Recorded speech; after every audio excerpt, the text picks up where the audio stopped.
اعوذ باللہ من الشیطان اللعین الرجیم بسم اللہ الرحمن الرحیم رب اشرح لی صدری ویسر لی امری واحلل عقدۃ من لسانی یفقهوا قولی ان اللہ وملائکتہ یصلون علی النبی یا ایہا الذین آمنوا صلوا علیہ وسلموا تسلیما۔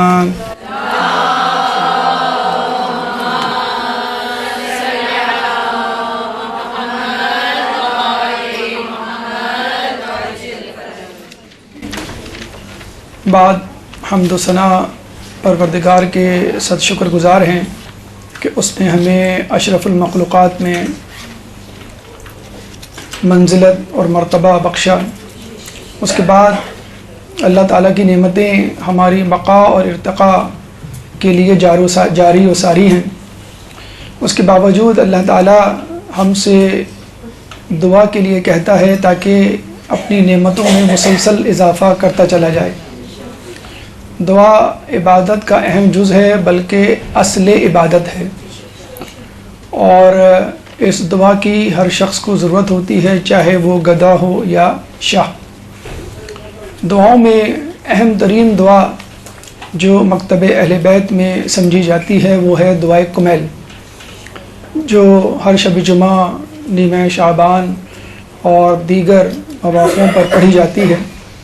اس حوالے سے انشاءاللہ آج ہم گفتگو کریں گے، لیکن دعا کمیل کو شروع کرنے سے پہلے اور اس کے مطالب اور مفاہیم کو جاننے سے پہلے یہ ضروری ہے کہ دعا کا مفہوم، دعا کے آداب، دعا کی شرائط کو مد نظر رکھا جائے اور ان باتوں کو جانا جائے کہ جس سے دعا قبول نہیں ہوتی۔ خود دعا کمیل کا پس منظر کیا ہے اور یہ دعا کتنی فضیلتوں اور کتنی اہمیت کی حامل ہے، انشاءاللہ اس کا بھی جائزہ لیا جائے گا، اور پھر انشاءاللہ ہم دعا کمیل کی طرف چلیں گے، اس کے معنی مفاہیم کی طرف۔ سب سے پہلے جو مرحلہ ہماری گفتگو کا ہوگا وہ ہے اسمیات، یعنی دعا کمیل کے حوالے سے اس کے کتنے نام ہیں، کتنے القابات سے یہ دنیا تشیع میں مقبول و معروف ہے۔ اس کے بعد فضیلت دعا کمیل کہ اس دعا کی فضیلت کیا ہے۔ اس کے بعد تیسرا مرحلہ اہمیت دعا کمیل کہ اس دعا کی اہمیت کیا ہے۔ چوتھے مرحلے پہ اسناد دعا کمیل، یعنی یہ دعا سند کے اعتبار سے کتنی مستند اور اوتھینٹک دعا ہے۔ پانچویں مرحلے میں وہ اعتراضات جو اس دعا کمیل یا بحیثیت مجموعی دعا کے حوالے سے کیے جاتے ہیں۔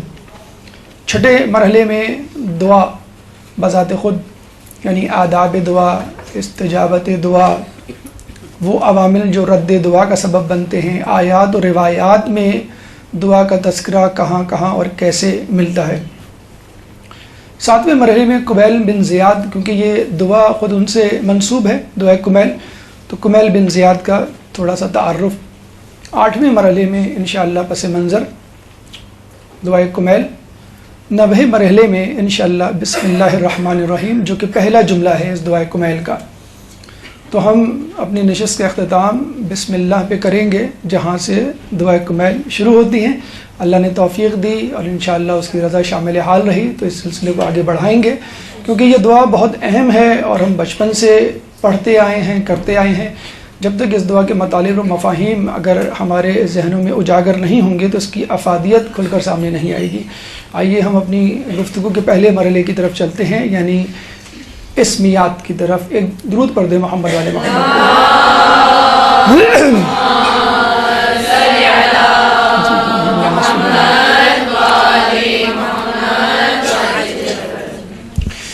اس دعا کا ایک اور نام دعائے حضرت خضر بھی ہے، لیکن جب سے یہ دعا کمیل بن زیاد سے منسوب ہوئی، لوگ اس کا اصل نام بھول گئے اور دعائے کمیل کے نام سے اس کو جایا جانے لگا۔ اور اس کا بیک گراؤنڈ یہ ہے کہ حضرت خضر نے یہ دعا مولا علی کو تعلیم کی تھی، لیکن تعلیم سے مقصد ان کو پڑھانا یا سمجھانا نہیں تھا، تعلیم سے مقصد دعا کمیل کو مولا علی تک پہنچانا تھا۔ جیسے جبرائیل قرآن کی آیات کو رسول اللہ تک پہنچاتے تھے، ان کو تعلیم نہیں دیتے تھے، رسول خدا جبرائیل سے زیادہ قرآن جانتے تھے۔ اس طرح مولا علی اس دعا کو خضر سے زیادہ جانتے تھے، لیکن پہنچانے کا کام جو کہ ایک اس پروٹوکول میں شامل ہے کہ جس میں خدا کی باتیں بندوں تک، اپنے خاص منتخب نمائندوں تک پہنچائی جاتی ہیں، چنانچہ جبریل کے ذریعے سے اس دعا کو مولا علی تک پہنچایا گیا۔ اس کے بعد اس دعا کو اشرف الدعا بھی کہا جاتا ہے، بالکل اسی طرح جیسے انسان کو اشرف المخلوقات کہا جاتا ہے، انسان تمام مخلوقات میں افضل ترین مخلوق ہے، اسی طرح یہ دعا تمام دعاؤں میں افضل ترین دعا گردانی گئی ہے۔ یہ بالکل ایسے ہی ہے کہ جیسے انگوٹھی میں نگینہ۔ اس کے علاوہ اس دعا کا ایک اور نام ہے انسان الادعیاء، یعنی دعاؤں کی انسان، وہی دعا ہے انسان الادعیاء، دعاؤں کی انسان۔ یعنی اگر ہم دعاؤں کو مخلوقات خداوندی لے لیں تو کوئی جمادات کے درجے پہ ہوگی، کوئی نباتات کے درجے پہ، کوئی حیوانات کے درجے پہ، اور کوئی انسانوں کے، تو انسانوں پہ کے درجے پہ جو دعا پوری اترتی ہے وہ ہے دعائے کمیل۔ تو یہ دعائے کمیل کے چند نام اور القابات اس کے پس منظر کے ساتھ۔ اب آئیے ہم دوسرے مرحلے کی طرف چلتے ہیں، اور وہ ہے فضیلت دعائے کمیل۔ ایک درود پڑھ دیں محمد والے محمد۔ اللہم صلی اللہ۔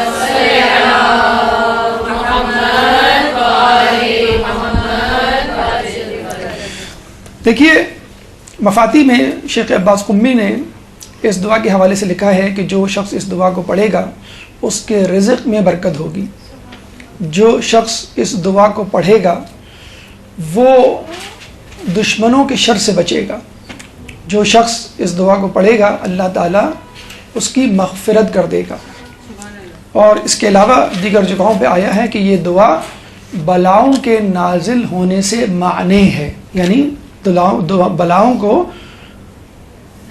نازل ہونے سے روکتی ہے۔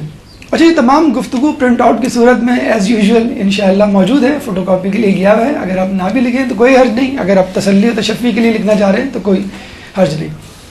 تو یہ وہ فضیلتیں ہیں، یہ وہ حاصلات اثرات ہیں جو اس دعا کو پڑھنے کے بعد حاصل ہوتے ہیں۔ بلاؤں کی دوری کے حوالے سے مثلا مرض ایک بلا ہے، آیت اللہ نخودگی یا آیت اللہ نخودی کے بارے میں ملتا ہے، جو امام خمینی کے عرفان کے استاد تھے۔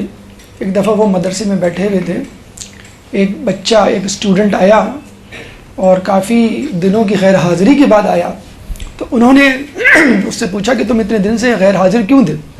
تو اس نے کہا میں بخار میں مبتلا تھا، اور اب بھی بخار ہے مجھے، لیکن پھر بھی میں درس کے خوف سے کہ مجھ سے بہت عرصے تک تعطل کا شکار نہ ہو جاؤں میں درس کے حوالے سے، تو آیت اللہ نخودگی نے کہا کہ میں تمہیں ایک ایسی دعا بتاؤں گا تمہیں پھر دوبارہ کبھی بخار نہیں ہوگا۔ تو انہوں نے جو ہے انہوں نے اس کو دعائے کمیل کے لیے کہا۔ جب سے اس نے دعا پڑھنی شروع کی تو کہتا ہے کہ میری عمر 50 سال تک ہو گئی اور اس کے بعد مجھے کبھی بخار نہیں ہوا۔ اللہم صلی اللہ۔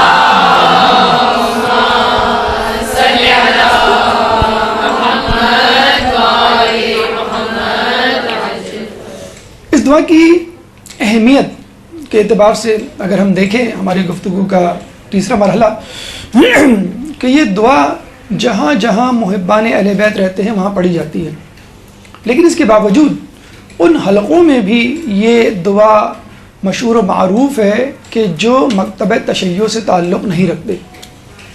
یہ وہ دعا ہے کہ جس سے نہ صرف یہ کہ دوستان آل محمد، محبان آل محمد وابستہ ہیں اور اس سے انس رکھتے ہیں، یہ وہ دعا بھی ہے کہ جس سے دشمنان اہل بیت بہت خوف کھاتے ہیں، بہت ڈرتے ہیں۔ ابھی آپ نے سنا ہوگا کہ ایران اور سعودی عرب میں حج کے حوالے سے تنازعات چل رہے تھے، تو تنازع اتنا زیادہ تعطل کا شکار ہوا کہ 1 سال کا حج ایرانیوں نے نہیں کیا۔ کہتے ہیں ان تنازعات میں جو چیزیں چیدہ موجود تھیں اس میں ایک مسئلہ دعائے کمیل کا جنت البقیع میں پڑھا جانا بھی تھا، یعنی وہ مصر دے کے آپ لوگ جنت البقیع میں دعائے کمیل نہیں پڑھیں گے۔ اور آپ میں سے جو حج پہ گیا ہوگا، جس نے شب جمعہ جنت البقیع اس کی اطراف میں گزاری ہوگی، آپ نے دیکھا ہوگا کتنا روح پرور منظر ہوتا ہے، اور انسان کا جو ہے وہ ٹھاٹے مارتا ہوا سمندر ہوتا ہے۔ اور ایک دفعہ خود ہمیں اس کا تجربہ بھی ہوا تو پتہ چلا کہ special commandos, special force, special police بلائی جاتی ہے اس مجمع کو ٹھاٹے مارتے ہوئے سمندر کو کنٹرول کرنے کے لیے۔ وہ کوشش ان کی یہ ہوتی کہ نہ ہو، اگر ہو تو صرف ایرانی قوم جو ہے وہاں موجود ہو.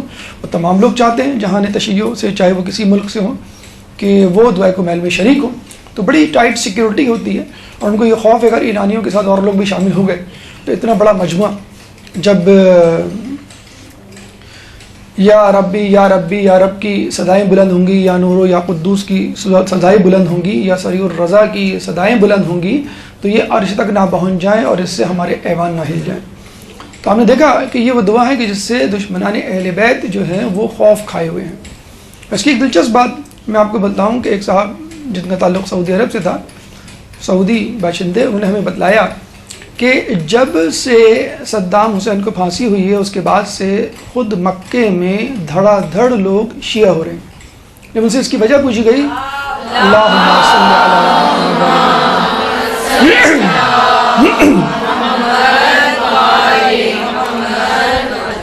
جب ان سے اس کی وجہ پوچھی گئی تو انہوں نے بتایا کہ صدام کے جانے کے بعد عراقی چینلز کافی آزاد ہو گئے ہیں. اور آزاد کا مطلب پاکستانی چینلوں کی طرح نہیں کہ وہ مادر پدر آزاد ہو گئے ہیں، فحاشی میں آزاد ہو گئے ہیں، گناہوں میں آزاد.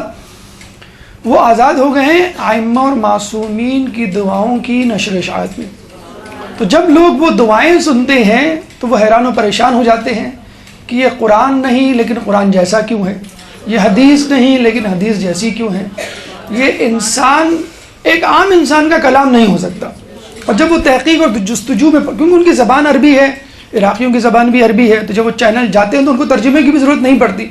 تو جب وہ فصیح عربی میں گہرائی اور گہرائی والا کلام سنتے ہیں تو وہ بہت زیادہ حیران ہوتے ہیں. اور جب وہ ڈور پکڑ کر دعا کی آگے چلتے ہیں تو ڈور جو ختم ہوتی ہے وہ کسی معصوم کی مقدس شخصیت پہ ختم ہوتی ہے. اور جب اس کی وہ جانکاری یا تحقیق جستجو کرتے ہیں تو وہ کہتے ہیں کہ یہی شخصیات ہیں جن کی ہمیں رہبری اور امامت یا ہدایت قبول کرنی چاہیے. اور پھر اس طرح وہ دائرہ کار تشیع میں داخل ہوتے چلے جاتے ہیں. تو یہ وجہ ہے اس وقت بات پورے سعودی عرب یا پورے خطہ عرب کی نہیں ہو رہی، مکے کی ہو رہی ہے. اور یہ کوئی عجوبہ نہیں کہ مکے میں لوگوں کا محبان اہل تشیع کے دائرہ کار میں داخل ہونا، کیونکہ امام کا ظہور خود مکے میں ہوگا، ایران یا عراق میں نہیں ہوگا.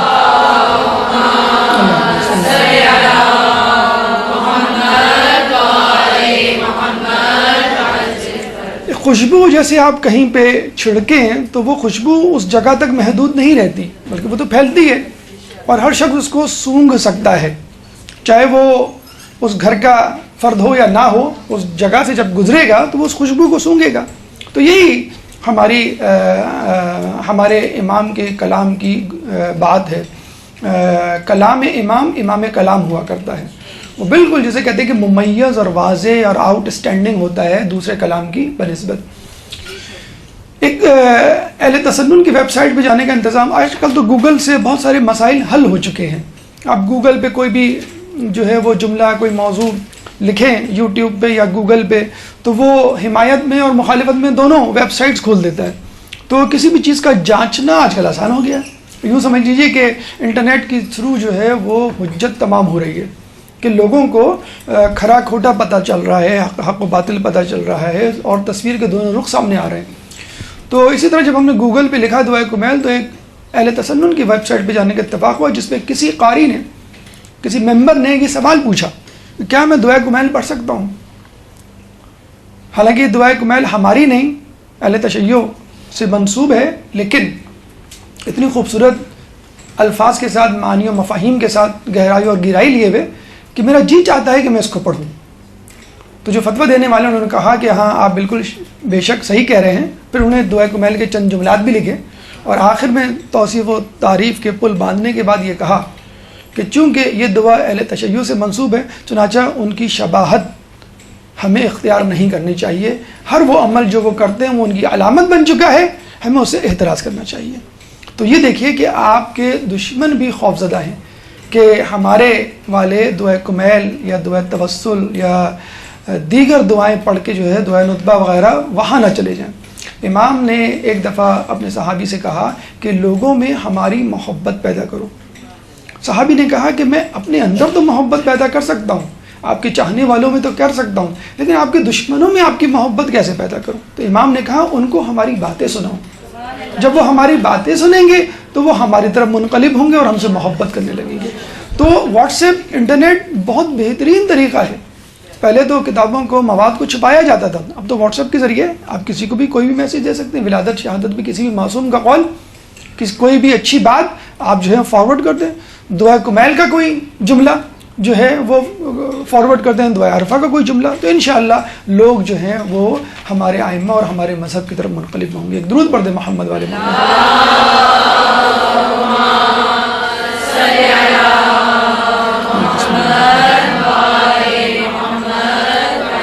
لیکن اس کے لیے ضروری ہے کہ آپ جب دعا پڑھیں تو پورے خشوع و خضوع کے ساتھ پڑھیں. آپ جب دعا پڑھیں تو پوری توجہ کے ساتھ پڑھیں. ایرانی اقوام اور عراق کی اقوام جس طرح جس توجہ سے اور جس خشوع و خضوع کے ساتھ دعاؤں میں حصہ لیتی ہے. ابھی ہمارا جو ہے وہ زیارت کے لیے جانا ہوا ایران, تو ہم نے مسجد جمکران میں بھی دعائے توسل پڑھنے کا جو ہے شرف حاصل کیا. بی بی معصومہ قم کے حرم میں بھی دعائے کمیل کا شرف حاصل کیا. تو یقین کیجئے کیا ڈسپلن ہوا کرتا ہے. ہمارے ہاں بچے آدھے گھنٹے کے لیے مسجد جاتے ہیں تو وہ چپس اور کولڈ ڈرنک لے کے جاتے ہیں. وہاں ہم نے دعائے کمیل کا پروگرام 3 گھنٹے ہوتے ہوئے دیکھا. نماز مغربین کے بعد جب شروع ہوا تو وہ 3 گھنٹے تک جاری رہا. مجال ہے کہ کوئی اٹھ کے جائے, مجال ہے جو چپس کولڈ ڈرنک کا دور چلے, مجال ہے جو ہے کوئی باتیں کرے. ایک نوجوان ہمارے پاس آ کے بیٹھا, اس کے ہاتھ میں کتاب نہیں تھی, اور ہم جیسے سو کالڈ دیندار ایسے لوگوں کو دیکھ کے بڑے منہ بناتے ہیں. کوئی بے حجاب آ جائے, کوئی بغیر داڑھی کا آ جائے, کوئی بغیر کتاب کے آ جائے کہ بھئی یہ جو ہے ریگولر آنے والے نہیں ہیں, بس آ کے بیٹھ گئے ہیں, اب یہ ڈسٹرب کریں گے ہمیں, یہ ان کے پاس تو خود کتاب نہیں ہے, ابھی ہماری کتاب میں جھانک کے پڑھیں گے, ہمیں ڈسٹرب کریں گے. کچھ دیر پتہ چلا کہ سسکیوں کی آوازیں, کچھ دیر پتہ چلا کہ گریا کی آوازیں, اور 3 گھنٹے 2 گھنٹے وہ نوجوان روتا ہی رہا مسلسل. پھر ہم نے غور سے سننے کی کوشش کی تو پتہ چلا کہ وہ دعائے کمیل کے جملے دہرا رہا ہے. یعنی اس نوجوان کو دعائے کمیل پوری زبانی یاد ہے. اللہ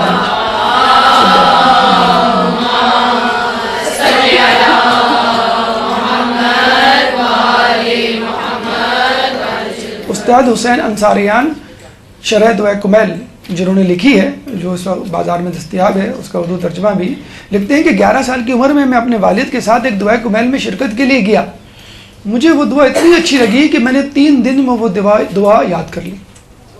ہمارے بچوں کے ہاں یہ کانسیپٹ ہوتا ہے, ہمارے بچوں کو تو نیوزی لینڈ کے اوپنرز کے نام معلوم ہوتے ہیں, ریسلرز کے نام معلوم ہوتے ہیں, اداکاروں کے نام معلوم ہوتے ہیں, لیکن دعائے کمیل کی یا دیگر دعاؤں کی لطافت, نزاکت اور ان کا جو ہے ان کی چاشنی, اس سے ہمارے بڑے بھی واقف ہوتے ہیں, تو بچوں کا کیا ہی کہنا. وہ کہتے ہیں میں نے 3 دن میں دعا یاد کر لی. اس کے بعد لوگ مجھے بلانے لگے, پھر میں ایران میں بہت مقبول ہو گیا اور لوگ میرے مجمع میں آنے لگے, بہت زیادہ مجمع ہونے لگا. پھر میں ایران سے باہر جانے لگا. پھر لوگوں نے مجھ سے کہا کہ آپ اس کی شرح لکھیں, تو میں نے اس کی شرح لکھی. تو اگر کبھی وہ کتاب آپ کو ملے اور لینا چاہیں, بازار میں دستیاب ہے, 500 صفحات پر مشتمل کتاب ہے. کیونکہ زندگی میں ایک مرتبہ پڑھنے کے لیے بھی تاکید ہے کہ نہیں پڑھ سکو تو کم از کم زندگی میں ایک مرتبہ پڑھ لینا. تو اگر ملے تو ضرور پڑھیں اور اس سے استفادہ کریں. انشاءاللہ اللہ تعالیٰ جو ہے آپ کو ان مطالب اور مفاہیم کی طرف جو ہے وہ آپ کی جو ہے وہ رہبری کرے گا کہ جہاں ابھی تک آپ نہیں پہنچے. ایک درود پڑھ دیں محمد والے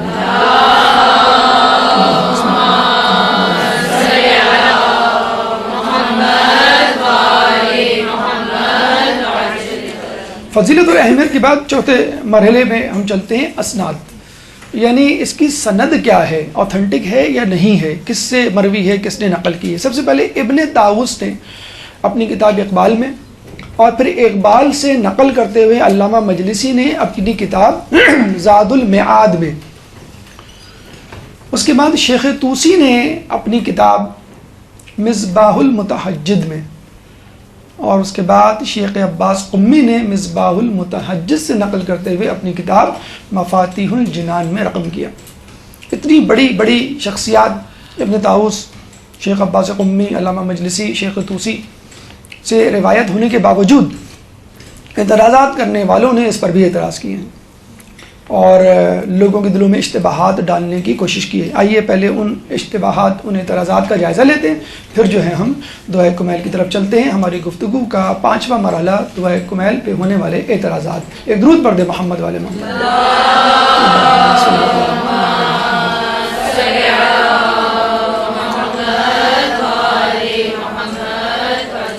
دیکھیں ایک اعتراض جو سب سے پہلے کیا گیا اور وہ غالیوں کی طرف سے کیا گیا جو ائمہ معصومین کی شخصیات میں غلو کرتے ہیں کہ مولا اس میں اپنے گناہوں کی معافی مانگتے ہوئے نظر آ رہے ہیں. یہ کیسے ممکن ہے کہ مولا گناہ کریں؟ چنانچہ یہ دعا مستند نہیں.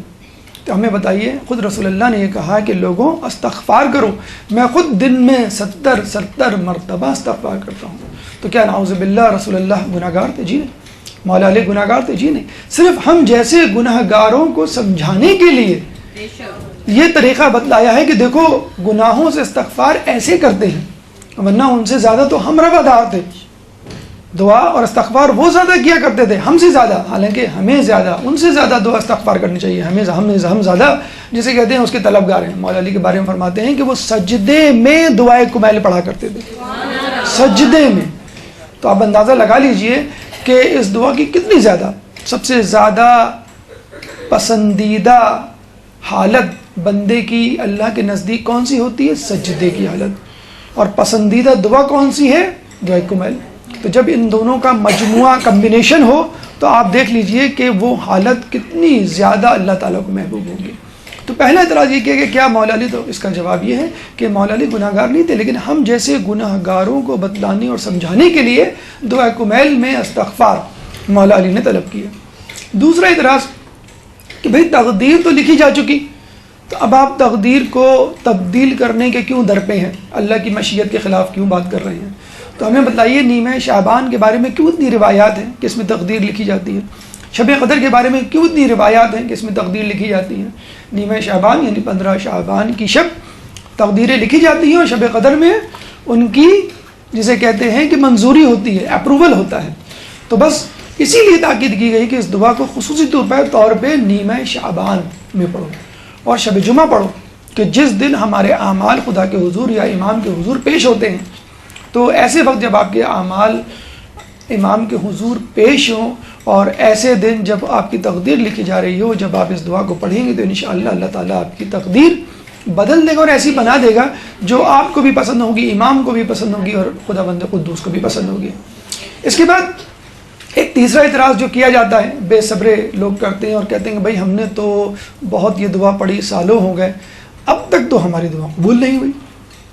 تو ہم ان سے یہی کہیں گے بھائی آج تک دعا قبول نہیں ہوئی، ہو سکتا ہے کل دعا قبول ہو جائے، 1 مہینے بعد قبول ہو جائے، 1 سال بعد قبول ہو جائے. آپ یہ کیسے کر سکتے ہیں کہ آج تک قبول نہیں ہوئی؟ اور تو اسی طرح ہم دیکھتے ہیں کہ لوگ جو ہے اچھی روزی حاصل نہیں کر پاتے، تو ہم یہی کہتے ہیں بھائی آپ اب تک تو صحیح جاب کر نہیں سکے، اب آپ کیا جاب کریں گے؟ تو آپ کہتے ہیں کہ نہیں، ہو سکتا ہے آج میں زیادہ کما لوں، یا آج جو ہے زیادہ محنت کر کے میں آگے بڑھ جاؤں. پہلی بات. دوسری بات یہ ہے کہ اگر آج نہیں قبول ہوئی، کل بھی قبول نہیں ہوئی، زندگی میں نہیں قبول ہوئی، تو انشاءاللہ آخرت میں قبول ہو جائے گی.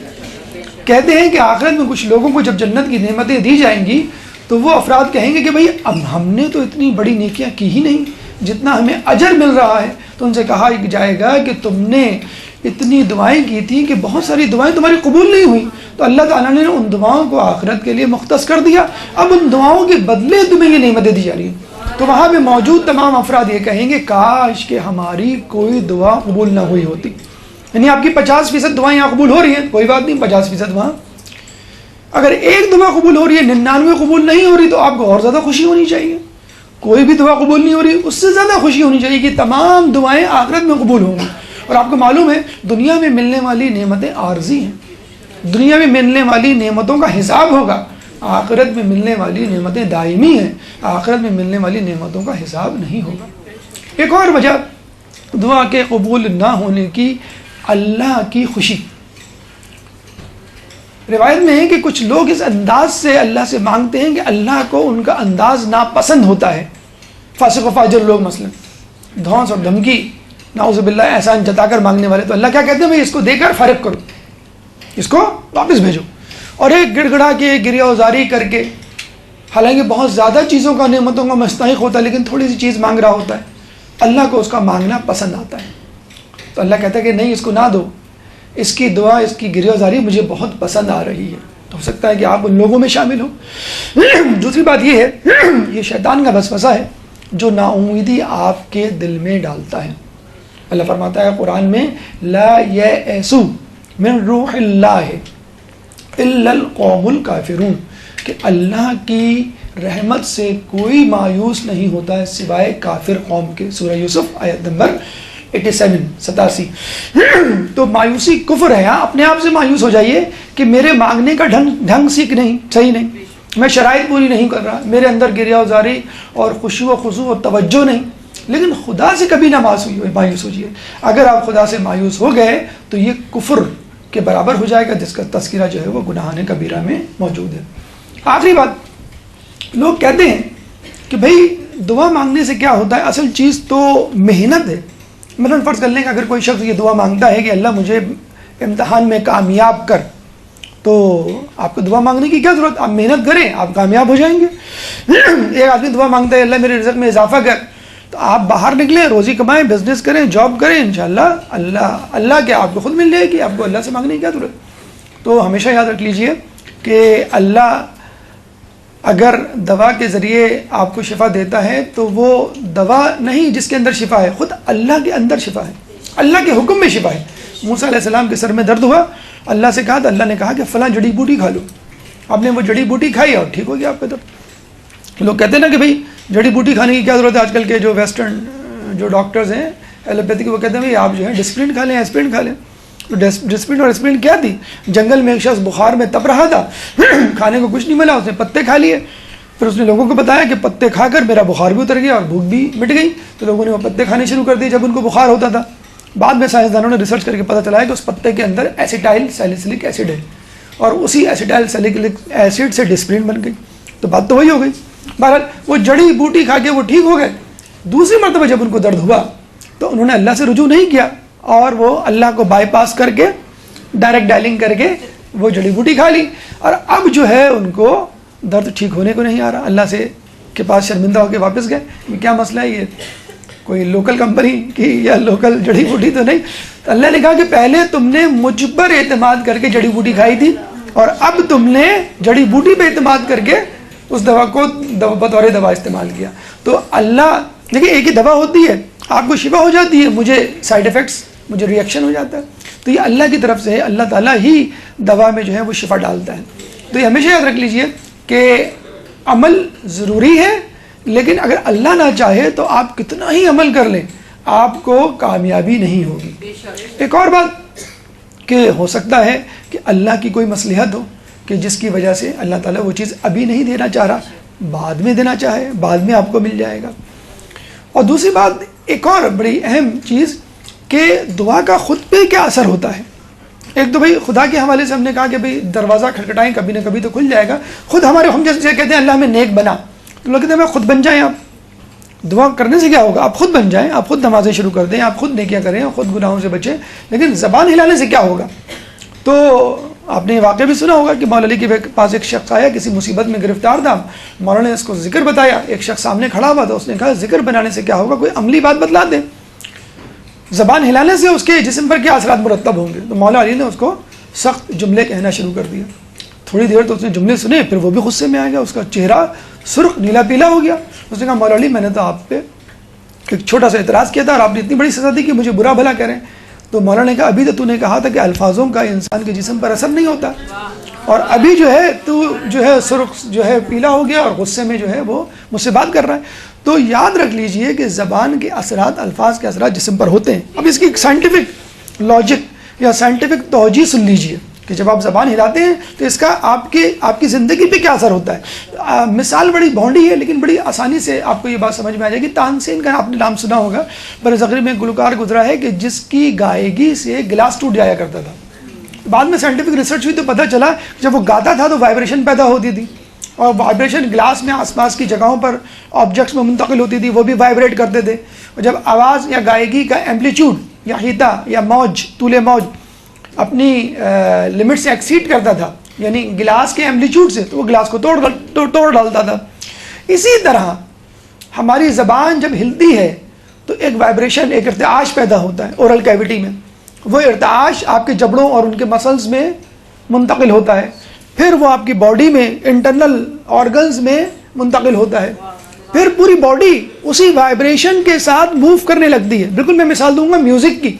میوزک بجتا ہے, کچھ لوگوں کے قدم فوراً تھرکنے لگتے ہیں, نہ چاہتے ہوئے بھی. تو اس طرح جب ذکر کرتے ہیں تو زبان جب ہلتی ہے، مسلز ہلتے ہیں، پوری باڈی کے آرگن اسی فریکوینسی، اسی ٹون، اسی ایمپلیٹیوڈ پہ موو کرنے لگتے ہیں جس ٹون پر آپ الفاظ ادا کر رہے ہیں. وہ مفاہیم آپ ایبزارب کرتے ہیں. آپ نے کہا لا الہ الا اللہ، تو آپ کے اعضاء و جوارح بھی لا الہ الا اللہ وائبریٹ کرتے ہیں. آپ کی زبان کہتی ہے استغفر اللہ ربی و اتوب الیہ، تو آپ کے اعضاء و جوارح بھی استغفار کرتے ہیں. قرآن میں آتا ہے کہ کائنات کا ہر ذرہ اللہ کی تسبیح کر رہا ہے. تو انسان کے میں موجود آرگنز، ان میں موجود ٹیشو، ان میں موجود پروٹین، کاربوہائیڈریٹ اور مالیکیولز اور ایٹم، وہ کیوں نہیں وائبریٹ کر سکتے؟ تو جو چیز، جو مفہوم زبان ادا کرتی ہے، وہ مفاہیم آپ کے اعضاء ایبزارب کرتے ہیں، جذب کرتے ہیں، اور پھر وہ اسی طرح عمل کرتے ہیں جس طرح کے زبان ان کو حکم دیتی ہے. یہ بالکل ایسی مثال ہے کہ آپ کسی ایسی جگہ چلے جائیں جہاں پہ لہو و لعب کی محفل ہو، میوزک کی، اور تھوڑی دیر اٹھ کے آپ واپس آ جائیں، کیا اس میں شامل نہ ہوں؟ اس کے اثرات آپ محسوس کریں گے. ٹھیک ہے، وہ گانا، وہ نغمہ، وہ میلوڈی آپ کے ذہن میں کچھ عرصے رہے گی. اسی طرح آپ کسی ذکر کی محفل میں، شب قدر کی محفلوں میں شرکت کریں اور آپ کچھ بھی نہ کریں، مولانا صاحب دعا پڑھ رہے ہیں، مولانا صاحب ذکر کر رہے ہیں، گڑ گڑا رہے ہیں، آپ چلے جائیں، آپ کے اندر ایک روحانیت پیدا ہوگی. کیوں؟ ایک رات بھر فلم لہو لعب میں پڑا ہوا شخص صبح اتنی تازگی محسوس نہیں کرتا، لیکن ایک شخص شب قدر میں جاگنے والا، نیمہ شعبان میں جاگنے والا، رات بھر عبادت کرنے والا، علم حاصل کرنا، صبح جو ہے وہ بڑی تازگی اور بڑی فرحت محسوس کرتا ہے، بڑا اطمینان ہوتا ہے.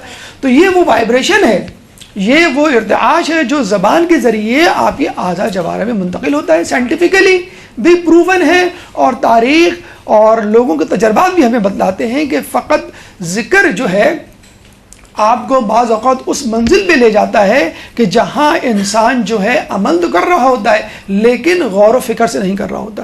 تو آپ آج استغفار شروع کیجئے، آج آپ دعا پڑھنا شروع کیجئے، دعائے کمیل اور دیگر اذکار کا جو ہے وہ ایک مسلسل جو ہے وہ ذکر رکھیے. تو آپ دیکھ لیجئے گا خود بخود اس کے اثرات آپ کے اندر مرتب ہوں گے، اور انشاءاللہ اللہ تعالیٰ آپ کو اس منزل تک پہنچا دے گا کہ جہاں پر آپ عام طور پہ آسانی کے ساتھ بغیر ذکر کے نہیں پہنچ پاتے. درود پڑھ دیں محمد علیہ محمد.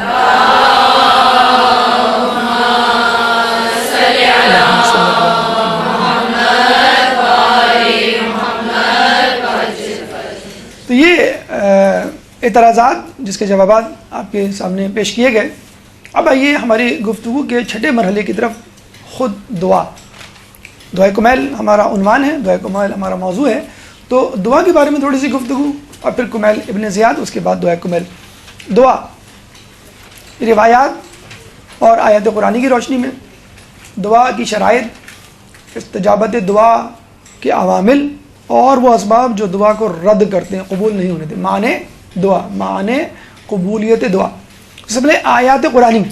اللہ تعالیٰ سورہ بقرہ آیت نمبر 186 186 میں فرماتا ہے وَإِذَا سَأَلَكَ عِبَادِي عَنِّي فَإِنِّي قَرِيبٌ أُجِيبُ دَعْوَةَ الدَّاعِ إِذَا دَعَانِ.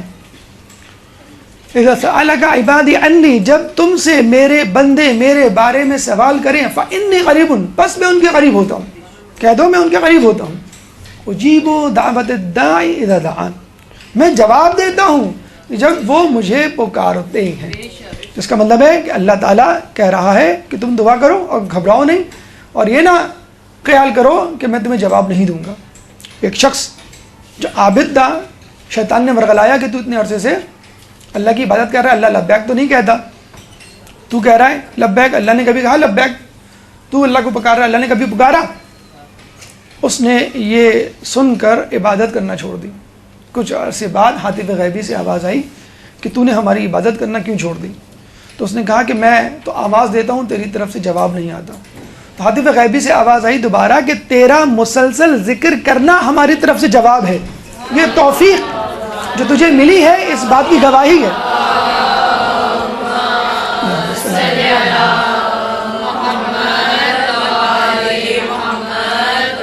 یہ توفیق اس بات کی گواہی ہے کہ ہم جواب دے رہے ہیں، اور توفیق کا سلب ہو جانا اس بات کی گواہی ہے کہ اب ہم تیری باتوں کا جواب نہیں دے رہے. اس کے بعد دیکھیے، آپ کو جتنی بھی تکلیف ہو، آپ کے جو بھی قریب ہو، لیکن ماں باپ سے، خصوصی طور پہ ماں سے بچیوں کی اگر بات کی جائے، ماں سے قریب کوئی نہیں ہوتا. ماں جو ہے وہ سب سے زیادہ آپ کا خیال رکھتی ہے. جسے کہتے ہیں نا کہ جب ایک شخص گھر میں آتا ہے تو بیوی کہتی ہے کتنا کمایا، بھائی کہتے ہیں کہ ابھی کہاں تھے، باپ کہتا ہے کہ کتنا خرچ کیا، اور ماں کہتی ہے بیٹا کیا کھایا. ماں کیا کہتی ہے بیٹا کیا کھایا. اس کو فکر ہوتی ہے اپنے بیٹے کی، اپنی اولاد کی، کہ وہ کس طرح زندگی گزارا ہے. تو خدا یہ دیکھ رہا ہوتا ہے کہ میرے بندے کو کب تکلیف ہوئی اور کب میں اس تک پہنچا. اَمَّن يُجِيبُ الْمُضْطَرَّ إِذَا دَعَاهُ وَيَكْشِفُ السُّوءَ، سورہ نمل آیت نمبر 62، کہ کون ہے جو دل مضطر کی فریاد کو سنتا ہے اور اس کی فریاد رسی کرتا ہے. خدا کے سوا اور کوئی نہیں کر سکتا. خدا نے اپنی رحمت کے 100 حصے بنائے ہیں، ایک حصہ اس دنیا کو دیا اور 99 حصے آخرت کے لیے رکھے. اور اس ایک حصے میں ماں کی محبت، باپ کی محبت، بہن بھائیوں کی محبت، شوہر بیوی کی محبت، دوست احباب کی محبت شامل ہے. تو اب اندازہ لگا لیجئے، اور یہ آدم علیہ السلام سے قیامت تک یہ سلسلہ چلے گا، تو اللہ کی محبت کتنی ہوگی. اس کے علاوہ یاد رکھ لیجئے، جب بھی کہیں آگ لگتی ہے، کہیں زلزلہ آتا ہے، کہیں افتاد پڑتی ہے، بلا نازل ہوتی ہے، تو جو شخص وہاں قریب ہوتا ہے وہ آپ کو بچاتا ہے. آپ کے گھر میں آگ لگے گی تو سب سے پہلے آپ بچائیں گے کیونکہ آپ وہاں موجود ہیں، پھر دوسرے کمرے میں موجود شخص، پھر پڑوس، پھر باہر کے لوگ، دوسرے لوگ. تو جو قریب ہوتا ہے وہی تو بچاتا ہے. نحن اقرب الیہ من حبل الورید، کہ بے شک ہم تمہاری رگے جاں سے زیادہ قریب ہیں. سورہ قاف آیت نمبر 16. تو اللہ سب سے قریب ہے، ماں سے بھی زیادہ قریب ہے، باپ سے بھی زیادہ قریب ہے، آپ کے دوست احباب سے بھی زیادہ قریب ہے. تو وہی بچائے گا اور کوئی نہیں بچائے گا. اور اگر آپ نے اتنی محبت کا اظہار کرنے کے باوجود اللہ کی محبت کا جواب اللہ کی محبت، اپنی محبت سے نہیں دیا، تو پھر کیا ہوگا؟ قَالَ رَبُّكُمُ ادْعُونِي أَسْتَجِبْ لَكُمْ، کہ تمہارا رب تم کو کہتا ہے کہ مجھ سے مانگو میں قبول کروں گا. إِنَّ الَّذِينَ يَسْتَكْبِرُونَ سَيَدْخُلُونَ عَنْ عِبَادَتِي سَيَدْخُلُونَ جَهَنَّمَ دَاخِرِينَ. ان الذین یستکبرون، اور اگر تم نے ان لوگوں کی طرح تکبر کیا ہماری عبادت سے تو ہم سیدخلون جہنم داخرین، تو ہم تم کو ان قریب جہنم میں داخل کر دیں گے. فعل مستقبل کے لیے عربی میں 2 حروف استعمال ہوتے ہیں، سین اور سوفا. کلا سوف تعلمون، کلا لو تعلمون علم الیقین. تو جہاں پہ فقط سین استعمال ہو وہ مستقبل قریب کے لیے آتا ہے، جہاں صوفہ استعمال ہو وہ مستقبل بعید کے لیے آتا ہے.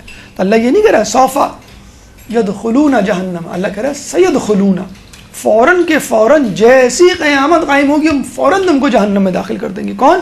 جو اللہ کی عبادت نہیں کرتے. کچھ لوگ کہتے ہیں نا عبادت، ارے بھائی کیا عبادت کرنا، بس ٹھیک ہے آپ جو ہے وہ اللہ کو سے محبت کریں، اللہ سے پیار کریں، کافی نہیں. عبادت، سر جھکانا، یہ آپ کے تکبر کو توڑتا ہے. اچھا کچھ لوگ عبادت کر لیتے پھر کہتے ہیں دعا کیا مانگنا، بس اللہ تعالیٰ کے لیے ہم کوئی تجارت تھوڑی کر رہے ہیں، ہم اللہ سے کچھ مانگے نہیں. اس کا مطلب ہے اللہ کو آپ نے اپنا خالق تو مان لیا، رب نہیں مانا. یعنی اللہ نے آپ کو پیدا کر کے چھوڑ دیا اور اب وہ آپ کا رب نہیں ہے، یعنی آپ کو رزق نہیں دے رہا، آپ کو دفیات سے یا بلیات سے نہیں بچا رہا. کیوں کہ بھئی آپ کہہ رہے ہیں بس میں خود مینیج کر سکتا ہوں، میں خود خطرات سے بچ سکتا ہوں. یہ بھی تکبر ہے. تو اگر آپ عبادت، اور عبادت دعا ہے، دعا عبادت ہے، ابھی اس کا تذکرہ آگے آئے گا، آپ نے منہ موڑا تو پھر اللہ تعالیٰ جو ہے وہ آپ سے بری اور جہنم میں داخل کرے گا ایسے لوگوں کو جو دعا نہیں مانگتے اور جو ہے عبادت. کیونکہ آیت کے پہلے ٹکڑے میں استجب لکم ہے، ادعونی ہے کہ مجھ سے دعا مانگو. پھر اللہ کہہ رہا ہے کہ جو ہماری عبادت یعنی دعا سے جو منہ موڑتے ہیں ہم ان کو جہنم میں گرائیں گے یا ہم کو جہنم میں ڈالیں گے. اب آئیے روایات کی طرف. روایات کیا کہتی ہیں؟ روایت کہتی ہیں الدعا هو العبادہ، دعا ہی تو عبادت ہے. ہم کہتے ہیں کہ دعا کریں نہ کریں عبادت کے بعد، ارے دعا ہی عبادت ہے. تم نے عبادت کے بعد دعا نہیں کی تو سمجھو تم نے عبادت بھی نہیں کی، عبادت ہی نہیں کی. الدعا هو العبادہ، دعا ہی عبادت ہے. پھر ایک اور روایت میں آیا ہے الدعا مخ العبادہ، دعا عبادت کا مغز ہے. یعنی آپ نے جو ہے وہ مغز چھوڑ دیا اور عبادت کر لی. تو بالکل ایسا ہی ہے جیسے آپ نے کسی میوے کا چھلکا کھا لیا اور اصلی میوہ چھوڑ دیا. ایک صاحب جو ہے وہ کیلے کھا کے چھلکے پھینک رہے تھے. کسی نے کہا بھئی یہ کیا کر رہے ہیں آپ، کیلے کھا کے چھلکے پھینک رہے ہیں. تو انہوں نے کہا کیا مطلب جو ہے میں چھلکا کھاؤں اور کیلا پھینکوں. تو وہی بات ہے کہ آپ عبادت کر رہے ہیں اور دعا کے بعد اللہ بس ہمیں مخصوص ہمیں جنت میں ڈالے، تو اصل اللہ مقبل. آپ اپنی نمازوں میں، قرآن میں، قرآن میں آدھا گھنٹہ لگا رہے ہیں، 15 منٹ لگا رہے ہیں، دعا میں 1 منٹ بھی نہیں لگا رہے. یہ بالکل ایسے ہی ہے کہ آپ 30 دن روزی کمائیں، محنت کریں، اور آپ کو کہا جائے 1 تاریخ کو آ جائیں بھائی آپ کو تنخواہ ملے گی، 1 تاریخ کو چھٹی کر لیں آپ، پھر آپ جائیں 2 تاریخ سے 29-30 تاریخ تک محنت کریں، اور چھٹی والے دن، وہ تنخواہ والے دن چھٹی کر لیں. ہمارا تو الٹا حساب ہوتا ہے نا کہ جب تنخواہ ملتی ہے تب چلے جاتے ہیں ہم، باقی دن چھٹی کرتے ہیں. تو دعا تو جو ہے وہ تنخواہ لینے والا جو ہے معاملہ ہے. دعا کے وقت ہی تو آپ کو کھڑے رہنا ہے، اور جو ہم نماز پڑھتے ہیں یہ دعا ہی تو ہے، سورہ فاتحہ دعا ہی تو ہے، اہدنا الصراط المستقیم. تو عبادت ہی دعا ہے. الدعاء مخ العبادہ. اور اس پہ بھی اگر آپ کو بات نہیں سمجھ میں آ رہی تو کم از کم اتنا سمجھ لیجئے، افضل العبادہ الدعاء، افضل ترین عبادت دعا ہے. تو دعا ہی عبادت ہے، افضل ترین عبادت دعا ہے، اور دعا گودا ہے، مغز ہے عبادت کا. پھر کہا گیا الدعاء ترس المؤمن، دعا مومن کے لیے ڈھال ہے، پروٹیکشن ہے، ایک گھر ہے، ایک سائبان ہے، ایک حفاظتی مورچہ ہے جو اس کو دشمنوں سے بچاتا ہے. دعا کے لیے کہا گیا ہے مفاتیح النجاح، کامیابیوں کی کنجی ہے، کنجیاں ہے، چابی ہے، ایک نہیں بہت ساری کامیابیوں کی. دعا کے لیے کہا گیا مقالید الفلاح، کامیابی کا خزانہ ہے. ہم 1000 2000 اور 1,00,000 2,00,000 کی نوکریوں پہ، خزانے پہ خوش ہو جاتے ہیں. اللہ تعالیٰ ہمیں دعا کے ذریعے خزانہ یہاں بھی مل سکتا ہے، یہاں نہیں ملا تو وہاں ملے گا، لیکن بہرحال خزانہ ضرور ہے اگر آپ اس کو خزانہ سمجھیں. اگر آپ یہ سمجھیں گے کہ یہ خزانہ نہیں بس ایک فارمیلٹی ہے تو آپ کو پھر اتنا ہی ملے گا جتنا آپ نے سمجھا ہے. لیکن اس کے باوجود ضروری ہے کہ ہم آداب دعا کو سمجھیں. اگر ہم آداب دعا کو مد نظر نہیں رکھیں گے، شرائط دعا کو مد نظر نہیں رکھیں گے، تو دعا کی حقیقی روح کو نہیں پہچان سکیں گے. جیسے ہم نماز پڑھتے ہیں تو مقدمات نماز ہوتے ہیں، شرائط نماز ہوتے ہیں، وضو ہے، طہارت ہے، قبلہ رخ ہونا ہے. اگر ان چیزوں کو پورا نہیں کیا تو آپ کتنا ہی خشوع و خضوع سے نماز پڑھ لیں، آپ کی نماز باطل ہے، دوبارہ پڑھنی پڑے گی. اسی طرح دعا کی کچھ آداب، کچھ شرائط ہیں. سب سے پہلے آداب دعا. آداب دعا میں قبل از دعا، دوران دعا اور بعد از دعا. قبل از دعا مثلا آپ باوضو ہو کے دعا کریں، آپ عقیق پہنیں، صاف ستھرے کپڑے، آپ خوشبو جو ہے وہ لگائیں، قبلہ رخ ہو کے بیٹھیں، صدقہ دے کر بیٹھیں، لوگوں کے ساتھ مل کر دعا کریں. ایک تو مخفی دعا ہوتی ہے، وہ بھی بہت تاکید کے ساتھ بیان ہوئی ہے، اور ایک اجتماعی دعا بھی ہوتی ہے. اجتماعی دعا کے بارے میں کہا جاتا ہے کہ اگر 4 افراد ایک جگہ جمع ہو کر دعا کریں، وہ بچھڑنے بھی نہیں پائیں گے کہ اللہ تعالیٰ ان کی دعا کو قبول کر لے گا. اسی طرح 40 افراد ایک جگہ جمع ہو جائیں اور دعا کریں تو اللہ ان کی دعا قبول کرے گا، چاہے وہ پہاڑ کے اپنی جگہ سے ہلنے کے لیے دعا کریں، اللہ ان کی دعا کو قبول کرے گا. یہ بھی کہا گیا فرض کر لیں ایک آدمی ہے اور وہ چاہتا ہے کہ کاش 40 آدمی ہوتے تو میں وہ والی دعا کرتا جو بتائی گئی تھی اور قبول ہوتی. تو کہا گیا کہ اس دعا کو 40 مرتبہ دہرائیں. 10 آدمی ہیں تو 4 مرتبہ دہرائیں، 20 آدمی ہیں تو 2 مرتبہ دہرائیں، 40 آدمی ہیں تو 1 مرتبہ، جو بھی دعا ہے. اور یہ بھی نہ ہو سکے تو کم از کم جو گھر میں افراد بیٹھے ہوئے، ہمارے چھٹے امام امام جعفر صادق علیہ السلام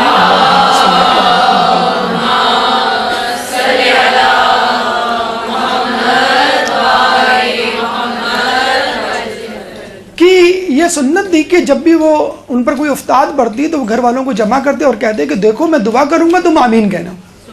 ہمارے یہاں کیا ہوتا ہے، ہم سب مل کے بیٹھتے ہیں اور کیا کرتے ہیں، ٹی وی دیکھتے ہیں، ڈرامے دیکھتے ہیں، فلمیں دیکھتے ہیں، سیر سپاٹے، پکنک، ڈائننگ سب کریں گے.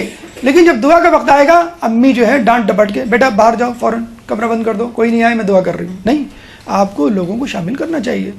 آپ جو دعا کریں اس پہ وہ آمین کہیں. گھر میں چھوٹے بچے ہوتے ہیں، معصوم ہوتے ہیں، تو ان کی آمین جلدی اثر کرے گی بنسبت آپ کی آمین کے. اور کوشش کریں کہ پہلے لوگوں کے لیے دعا کریں پھر اپنے لیے. اس کے علاوہ دعا سے پہلے صلوات پڑھیں. دعا سے پہلے، دعا کے بعد 3 مرتبہ صلوات پڑھیں تو دعا قبول ہوتی ہے. امام فرماتے ہیں کہ اللہ کو شرم آتی ہے کہ میں دعا کا پہلا حصہ لے لوں اور آخری حصہ لے لوں اور بیچ کا حصہ چھوڑ دوں. تو وہ حصہ بھی جو ہماری بعض اوقات ایسی دعائیں ہوتی ہیں جن کو اونگی بونگی دعا کہنا چاہیے، لیکن ان دعاؤں کو بھی قبول کر لیتا ہے کیونکہ ہمارے لیے وہ کمتر ہوں گی. لیکن اللہ کہتا ہے کوئی بات نہیں، تم نے مجھے اپنا خالق سمجھ کے، رب سمجھ کے دعا مانگی میں، تو وہ بیچ کا حصہ جو ہے وہ بھی قبول کر لیتا ہے، حالانکہ بعض اوقات وہ قابل قبول نہیں ہوتی، لیکن اللہ کہتا ہے چلو تم اگر اتنی خوشی و خضوع سے مانگ رہے وہ بھی دے لیتے. کچھ بچے بڑے اسمارٹ ہوتے ہیں. ایک والدہ نے جو ہے وہ گلاب جامن میں کیپسول رکھ کے دیا، بیٹے کو کھلا دیا، بیٹا یہ کھا لو. وہ سمجھیے گولی یا کیپسول اس بہانے کھا لے گا. بیٹا کھا لیا گلاب جامن؟ کہہ لیں گے ہاں کھا لیا، اور گٹھلی پھینک دی. تو اللہ ایسا نہیں کرے گا انشاءاللہ. آپ کی گٹھلی یا آپ کی جو دعا ہے صلوات کے درمیان اس کو جو ہے وہ قبول کرے گا.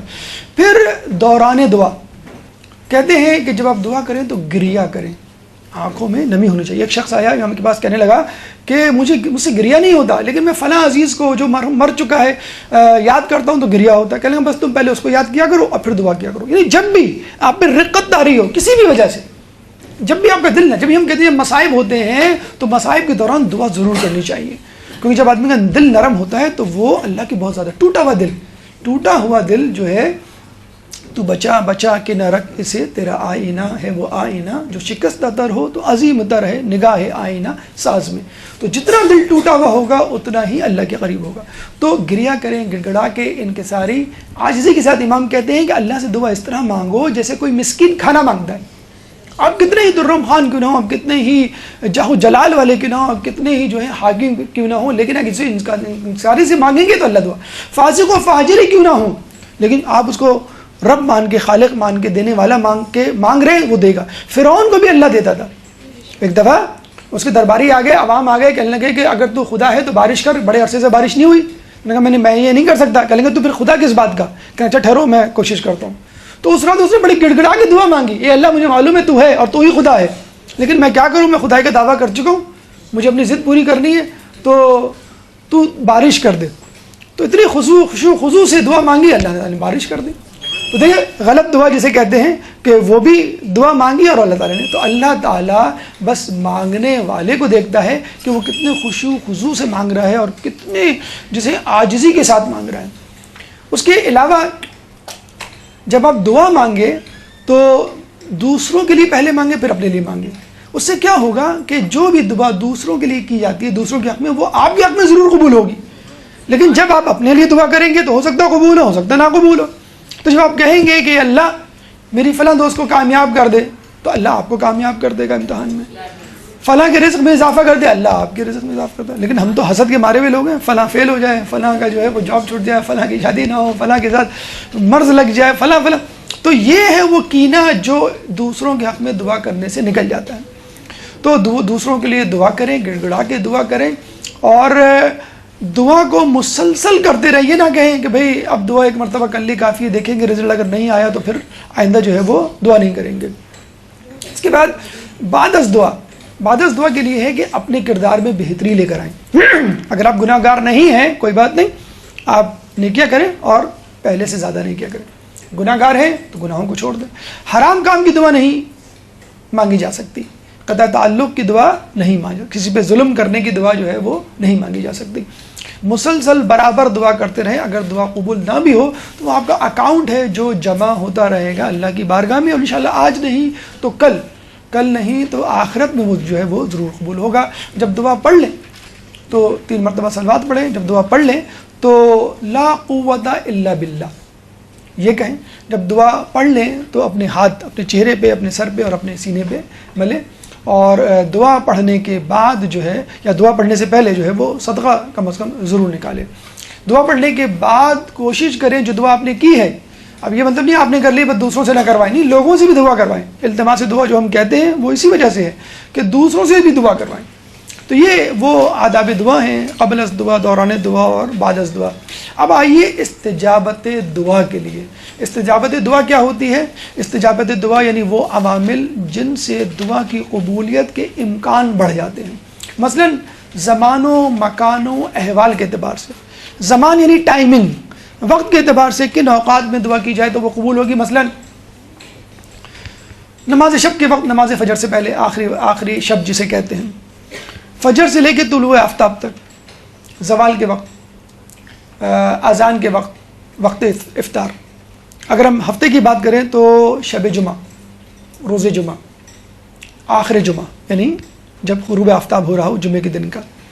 اس کے بعد اگر ہم اہم ایام یا اہم مہینوں کی بات کریں تو پہلی شب رجب، نیمہ رجب، نیمہ رجب یعنی 15ویں رجب کی رات، 27ویں رجب کی شب یعنی شب بعثت، اور روز بعثت یعنی اس کا دن، روزہ بھی جو ہے بہت زیادہ تاکیدی ہے۔ اس کے بعد ماہ رمضان خود پورا مہینہ روزوں کا، شب قدر خصوصی طور پہ، شب عید الفطر، شب عید الاضحیٰ، عید غدیر کی شب۔ تو یہ وہ وقت ہیں، یہ وہ اوقات ہیں کہ جب انسان کی دعائیں جو ہے وہ زیادہ قبولیت کی طرف گامزن ہوتی ہیں۔ پھر احوال کے اعتبار سے یعنی سچویشن کے اعتبار سے یعنی نماز کے بعد کی دعا زیادہ قبولیت رکھتی ہے۔ باران رحمت، جب بارش ہو رہی ہو، ہمارے دل میں جو ہے ذہن میں نئے نئے خیالات آ رہے ہوتے ہیں، بھئی ہم کیا کھائیں، کیا پکائیں، پکوڑے کھائیں یا کہیں گھومنے جائیں، تو تکاثر پڑھ کے دعا کریں تو انشاءاللہ آپ کی دعا قبول ہوگی۔ اس کے علاوہ مکان کے اعتبار سے، اچھا احوال کے اعتبار سے اور سن لیجئے، جو شخص کسی مصیبت میں گرفتار ہو، مثلا جیسے محتاج ہو، مظلوم ہو، مسکین ہو، روزہ دار ہو، مسافر ہو، اور اعتبار منزلت یعنی ماں باپ کی دعا، ماں باپ کی دعا بھی قبول ہوتی ہے، یعنی کار خیر اور دعائے خیر بھی اور دعائے بد بھی۔ تو دعائے بد سے بچیں اور یہ نہ کہیں کہ بھئی ماں باپ کی دعا تو قبول ہوگی اور بد دعا نہیں، بد دعا بھی جو ہے وہ بہت زیادہ قبول ہوتی ہے۔ اس کے علاوہ مکان کے اعتبار سے مسجد میں کی جانے والی دعا، مثلا خانہ کعبہ میں کی جانے والی دعا، میدان عرفات میں کی جانے والی دعا، میدان مزدلفہ میں کی جانے والی دعا، مقامات مسجد نبوی میں کی جانے والی دعا، مقامات مقدسہ حرم مطہر امام ائمہ معصومین کے حرم میں کی جانے والی دعا، اور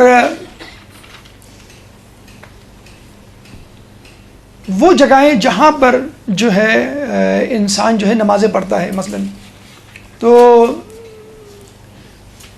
زمان، مکان اور احوال، یہ وہ چیزیں ہیں جن کو آپ کو جو ہے وہ مد نظر رکھنا ہے۔ حائر حسینی، تمام ائمہ کے معصومین کے حرم میں خصوصی طور پہ حائر حسینی جو گنبد ہے مولا حسین کا، اس کے نیچے جو دعا کی جاتی ہے خود وہ زیادہ قبول ہوتی ہے، اور جو دوسروں سے دعا کرتے ہیں یا آپ دوسروں کے لیے دعا کرواتے ہیں وہ دعائیں زیادہ قبول ہوتی ہیں۔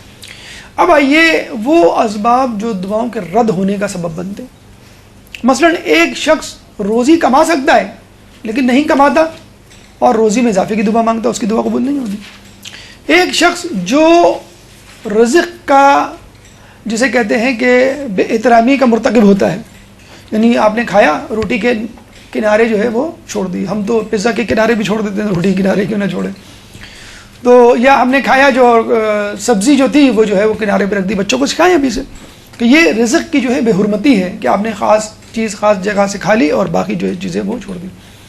اس کے علاوہ ظالم شخص، اس کی دعا قبول نہیں ہوتی۔ ایسا شخص جو گناہوں پہ مصر ہو، مسلسل گناہ کر رہا ہو اور نہ چھوڑ رہا ہو، تو اس کی گناہ قبول نہیں ہوتی۔ قطع رحمی کرنے والی کی دعا قبول نہیں ہوتی۔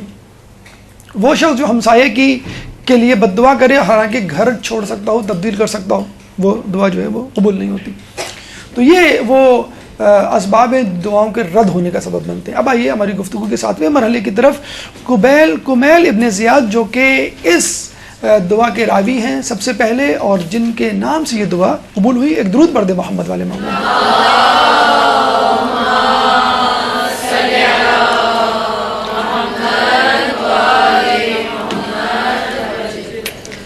کمیل ابن زیاد کے بارے میں کہا جاتا ہے کہ آپ ہجرت سے 8 سال پیدا ہوئے اور رسول اللہ کی سایہ عاطفت میں 18 سال یعنی صحابی رسول ہونے کا شرف حاصل کیا۔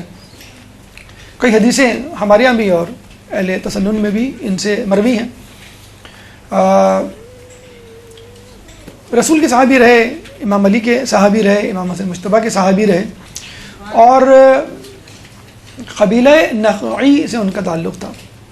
کمیل ابن زیاد نخعی، یہ وہ قبیلہ تھا کہ جس کے بارے میں رسول فرماتے تھے، بلکہ دعا کرتے تھے، اللہم بارک علی نخعی، اے اللہ نخعی قبیلے پر اپنی برکت نازل فرما۔ یعنی پورا کا پورا قبیلہ اس قابل تھا کہ جس کے لیے برکت کی دعا کی جاتی۔ آیت اللہ خوئی فرماتے تھے، میں 2 عادل لوگوں کی گواہی قبول کرتا ہوں، اگر قطیف کا رہنے والا ہو تو ایک کافی ہے۔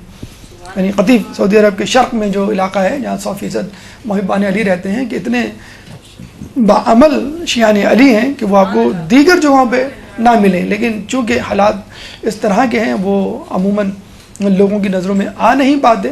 تو پورا قبیلہ اس قابل تھا کمیل ابن زیاد کا کہ اس کے لیے رسول اللہ نے جو ہے وہ دعا کی تھی. اور یہ وہ قبیلہ ہے کہ جس کا دانہ پانی معاشی بائیکاٹ حجاج بن یوسف نے کیا تھا، کیونکہ وہ کمیل ابن زیاد کو مارنا چاہتا تھا محب علی کے ہونے کے ناطے، محبت حب علی کی وجہ سے. اور جب کمیل ابن زیاد کو پتہ چلا تو وہ واپس آ گئے، روپوشی کی زندگی ترک کر کے، اور جو ہے حجاج بن یوسف کے دربار میں گئے اور یہ کہا کہ مجھے اس کی خبر مولا نے پہلے دے دی تھی، تو مجھے قتل تو کر دے، لیکن قیامت میں ہم دونوں ایک ساتھ ملیں گے، پھر ہم وہاں پہ فیصلہ کر لیں گے کہ کون حق پر تھا.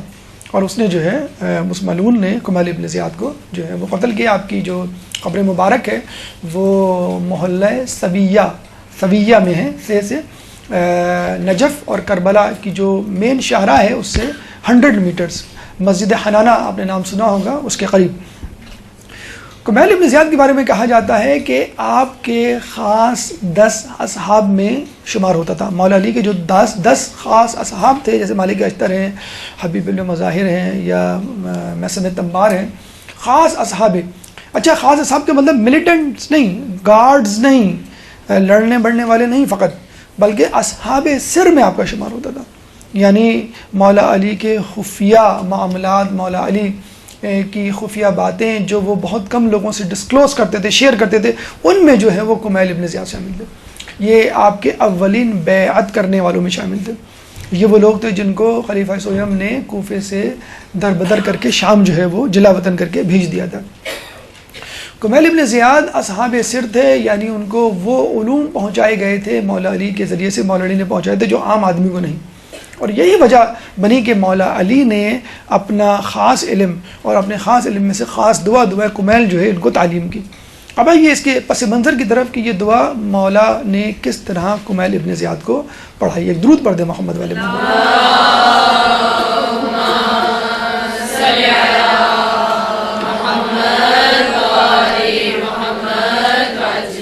ہماری گفتگو کا 8واں مرحلہ. کہتے ہیں کہ بصرہ میں مولا علی مسجد میں عبادت میں مصروف تھے، تو مولا علی کے اصحاب اور کمیل ابن زیاد یہ آپ کے پاس آئے اور آپ سے سورہ دخان آیت نمبر 4 کی تفسیر پوچھی، اور یہ کہا کہ خدا سورہ دخان آیت نمبر 4 میں فرماتا ہے یفرق فیہا کل امر حکم، کہ ہم جو ہے اس دن حکمت والے کاموں کا فیصلہ کر دیں گے. تو مولا سے پوچھا کہ وہ حکمت والا وہ دن کون سا ہے جس دن حکمت والے کاموں کا فیصلہ ہوگا. تو مولا نے فرمایا کہ وہ حکمت والا دن نیمہ شعبان ہے، یعنی 15 شعبان کی رات. تم پہ لازم ہے کہ تم اس رات شب بیداری کرو، تم پہ لازم ہے کہ اس رات عبادت کرو، تم پہ لازم ہے کہ اس دن اس رات دعائے حضرت خضر پڑھو. اور یہ کہہ کر مولا علی اپنے گھر کو چلے گئے اور تمام اصحاب بھی اپنے گھر کو چلے گئے. لیکن کمیل ابن زیاد جو ہے بات کی تہہ تک جانے والے تھے. رات کو قلم و قرطاس لے کر جو ہے وہ مولا کے گھر پہنچ گئے. مولا نے کہا کہ اتنی رات گئے تک خیریت، کیسے آنا ہوا؟ تو کمیل ابن زیاد نے کہا کہ میں دعائے حضرت خضر کی تعلیم لینے آپ کے پاس آیا ہوں. مولا نے کہا کہ دیکھو کمیل، جب تم اس دعا کو ازبر کر لو، یعنی مولا چاہتے تھے کہ ان کے چاہنے والے اس دعا کو ازبر کریں. دیکھو کمیل، جب تم اس دعا کو ازبر کر لو تو اس دعا کو ہر شب جمعہ پڑھنا، اور اگر ہر شب جمعہ نہ پڑھ سکو تو کم از کم مہینے میں 1 مرتبہ ضرور پڑھنا، اور اگر مہینے میں 1 مرتبہ نہ پڑھ سکو تو کم از کم سال میں 1 مرتبہ ضرور پڑھنا، اور اگر تم سال میں 1 مرتبہ نہ پڑھ سکو تو زندگی میں 1 مرتبہ ضرور پڑھنا. اگر تم اس دعا کو پڑھو گے تو اس دعا کی برکت سے تمہاری زندگی کی امور کی کفایت ہوگی، یعنی کافی ہے تمہارے امور زندگی کے لیے یہ دعا. خدا تمہاری مدد کرے گا، تمہارے رزق میں برکت ہوگی اور اللہ تعالیٰ تمہاری مغفرت فرمائے گا. اس کے بعد مولا علی نے جو ہے وہ کمیل کو یہ دعا املا کروانی شروع کی. اللہم انی اسألک برحمتک وسعت کل شیء، کہ اللہ میں تیری رحمت کے واسطے سے مانگتا ہوں کہ جو تمام اشیاء، تمام کائنات پر حاوی ہے. درود پڑھ دے محمد والے محمد.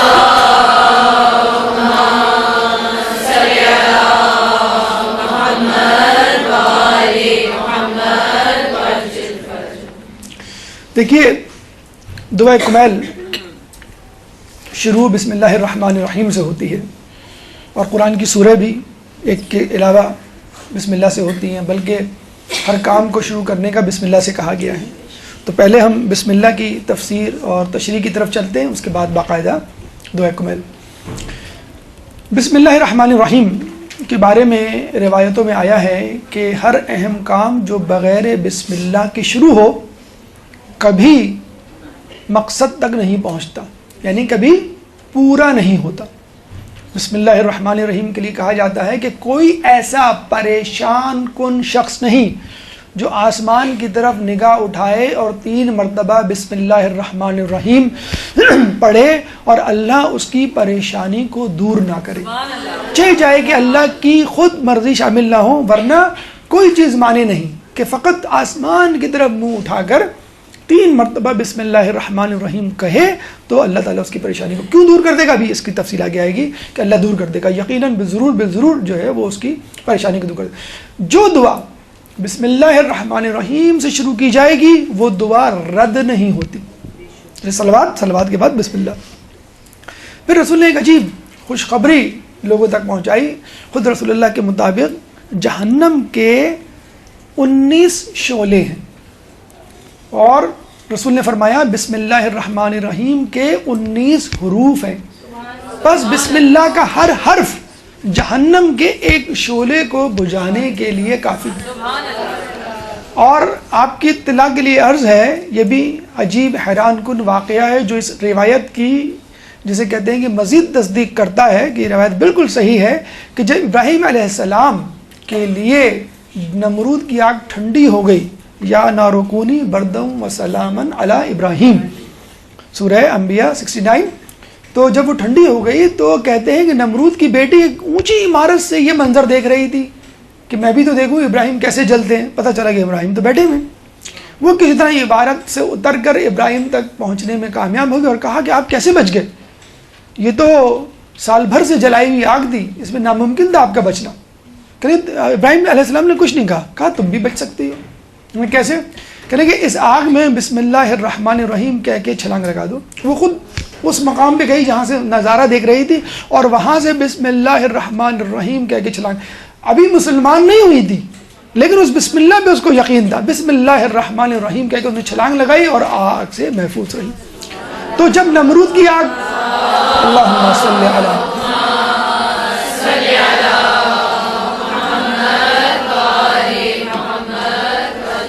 تو جب نمرود کی آگ جو سال بھر سے جلائی گئی ہو وہ ٹھنڈی ہو سکتی ہے تو جہنم کی آگ کیوں نہیں ٹھنڈی ہو سکتی؟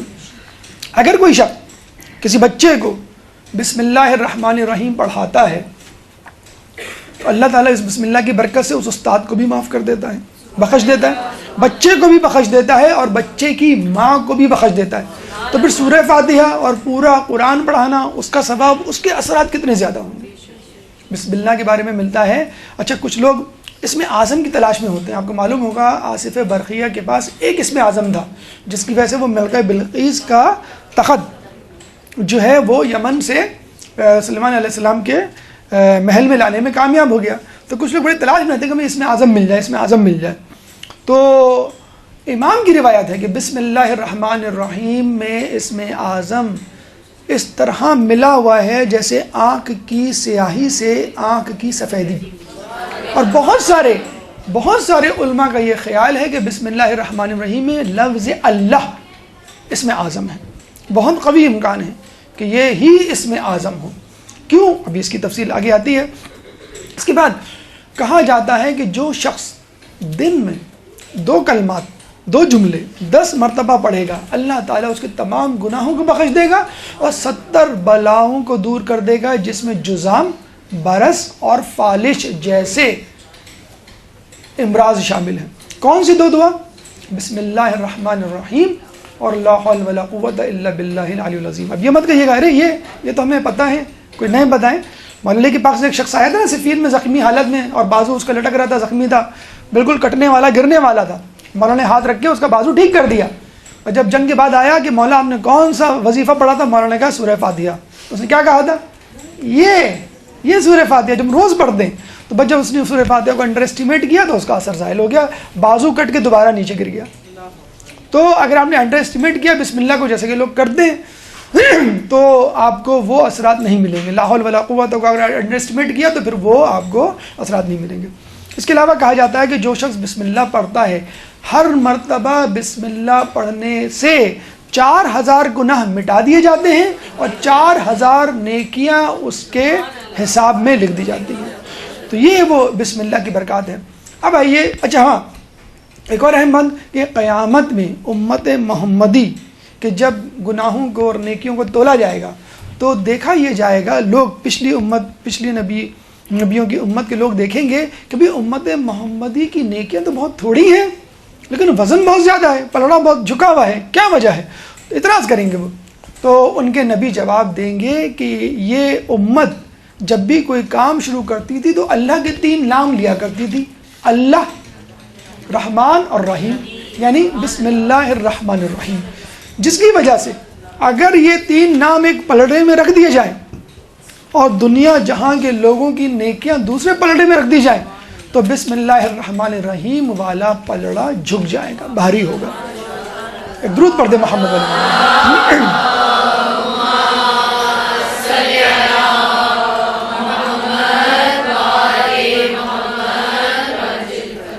اب آئیے 3 ناموں کا مختصر سا تعارف۔ لفظ اللہ اصل میں یہ الہ سے نکلا ہے، الہ یعنی خدا، کوئی بھی خدا، چاہے پتھر کا خدا ہو چاہے حقیقی خدا ہو، سب خدا اس میں آ گئے، ٹھیک ہے۔ لا الہ الا اللہ، کوئی خدا نہیں سوائے الا اللہ، اللہ کے، یعنی حقیقی اللہ کے کوئی خدا، یعنی الہ ایک جنرل لفظ ہے جو ہر خدا پہ تطبیق کیا جا سکتا ہے، لیکن لفظ اللہ حقیقی اللہ ہے، اس میں کوئی اور شریک نہیں ہو سکتا۔ یعنی الہ میں ہندوؤں کا بھی خدا ہے، یونانیوں کا بھی خدا ہے، پارسیوں کا بھی خدا ہے، لیکن اللہ کا خدا، اللہ کا بھی خدا، وہ جو حقیقی خدا وہ بھی اس میں مصداق میں شامل ہو جائے گا، لیکن جو اللہ ہے اس میں فقط وہی ہے جو حقیقی اللہ ہے، پتھر کے اور آگ کے بنائے ہوئے یا یونانیوں کے یا ہندوؤں کے خدا اس میں شامل نہیں ہوں گے۔ ایک بات، اچھا یہ کیسے بنا اللہ؟ گرامیٹیکلی الہ تھا، الہ کا مطلب خدا، کوئی بھی خدا، کسی بھی مذہب کا خدا، اس سے پہلے آپ نے لگا دیا الف لام، جس کو عربی میں کہتے ہیں معرف باللام، اور انگلش میں کہتے ہیں دا، THE، دا آرٹیکل، جو پراپر ناؤن سے پہلے استعمال ہوتا ہے، جو امپورٹنٹ چیز ہوتی، کتاب، کوئی بھی کتاب، دا بک یعنی کوئی خاص کتاب، دا ریور کوئی خاص دریا، ٹھیک ہے۔ تو جب ہم کہتے ہیں الہ یعنی کوئی بھی خدا، جب ہم کہتے ہیں اللہ الف لام لگا کے، دا گاڈ، دا گاڈ یعنی وہ گاڈ جو حقیقی ہے، تو یہ ہے وہ اللہ جو الف لام پلس الہ سے بنا ہے، یہ ہے حقیقی اللہ اور وہ اللہ جو سب کا خدا ہے۔ اب اس کی عجائبات دیکھیں، جب ہم اللہ سے لفظ الف، حرف الف ہٹاتے ہیں تو کیا بنتا ہے؟ للہ، للہ الامر من قبل من بعد، اللہ ہی کی طرف سارے حقوق احکام کا مرجع ہے اور بازگشت ہے، اس سے پہلے اس کے بعد، یعنی پہلے بھی اور بعد بھی، یعنی آپ پہلے کی بات کریں بعد کی بات کریں، ہر جگہ آپ کو اللہ ہی کا حکم نظر آئے گا۔ سورہ روم آیت نمبر 4، اللہ سے الف ہٹایا بن گیا للہ، اب للہ سے لام ہٹا دیں بن جائے گا لہو، لہو ملک السماوات ولہ الحمد، اسی کے لیے حکومت ہے اور اسی کے لیے تعریف۔ سورہ تغابن آیت نمبر 1، لہ الملک ولہ الحمد، اسی کے لیے حکومت ہے اسی کے لیے تعریف۔ اب لہو کا لام بھی ہٹا دیں، کیا بن جائے گا؟ ہوا، قل هو اللہ احد، کہو کہ وہ اللہ ایک ہے، سورہ اخلاص آیت نمبر 1۔ تو اللہ میں سے حروف ہٹاتے چلے جائیں تو بھی اللہ قائم رہتا ہے، یہ ہے اللہ کا عجب۔ اللہم صلی علی